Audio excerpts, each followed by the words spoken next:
Narvalo, par lapin de chien. De Nerval, hein? Non. Ça va pas être possible. Votre nom de start-up est vraiment tout pourri. Trop démesuré.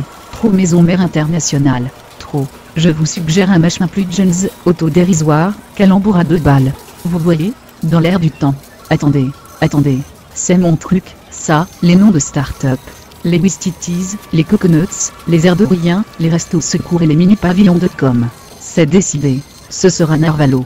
Ouais, c'est claque. C'est gratuit. C'est un échantillon d'idées gratuit. Vous me remercierez plus tard. Déposez vite le nom de domaine ou je vous le prends demain. Bon.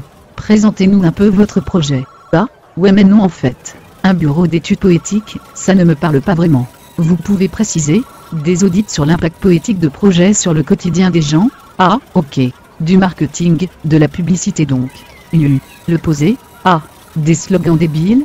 Je ne vois pas, désolé. Sublimer les projets de vos clients? Les convertir en œuvres d'art? Du spéculatif donc. Ça me plaît, le spéculatif, vous avez tout compris, on touche le cœur de l'innovation là. Vous proposez donc à vos clients de monétiser leurs projets en plus des gains traditionnels, rajouter une dimension financière, un apport pécuniaire sur les variations de cotes sur le marché de l'art? Pas du tout, tant pis c'était pourtant une excellente idée. Elle aurait plu au capital à risqueur et aux business angels, d'ailleurs j'en parlerai à des potes de mon cluster. Ah, non ne vous inquiétez pas, ce n'est pas de votre projet dont je vais leur parler.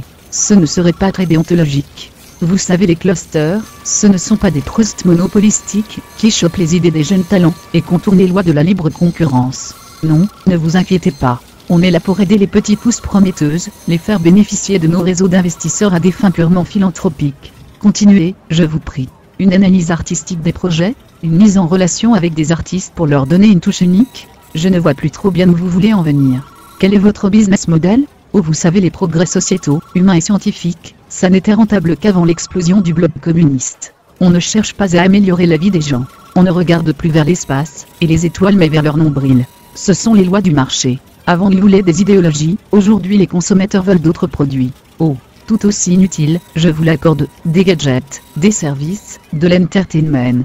Des bidules qui tournent autour de leur nombril, et de leur verbiage stérile, voilà. Non.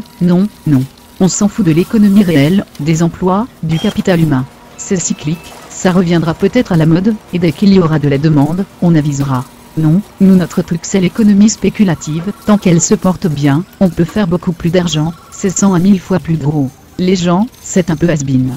Et puis ça a toujours été surcoté comme matière première. Non, au progrès préférez le terme d'innovation. D'ailleurs on entend ça partout, toutes les 2 pubs à la TV. Comment ça, tout ce qui est nouveau n'est pas forcément bon pour le devenir de notre société sur le plan éthique, moral, au niveau responsabilité pour les générations futures? Mais vous rigolez? Tant que ça fait de l'argent. Notre truc c'est d'entrer dans le capital des startups pour faire un max de blé avec l'argent des autres. En tant qu'investisseur financier, on ne va pas risquer notre argent quand même. Non, les gens nous le donnent, ce sont des fonds à l'innovation, les gens investissent là-dedans mais des fois ils ne le savent pas. Nous on achète des obligations, pas des actions. Oui, on prête l'argent d'autres gens. Plein de petites sommes, ça fait un tas d'argent qu'on peut investir. On touche des commissions sur les obligations chaque année, que la start-up fasse des bénéfices ou pas. Et puis surtout on prend le pouvoir. Ah non, on ne prête pas l'argent des gens sans prendre le pouvoir dans une société. Les porteurs de projets n'y connaissent rien en finance.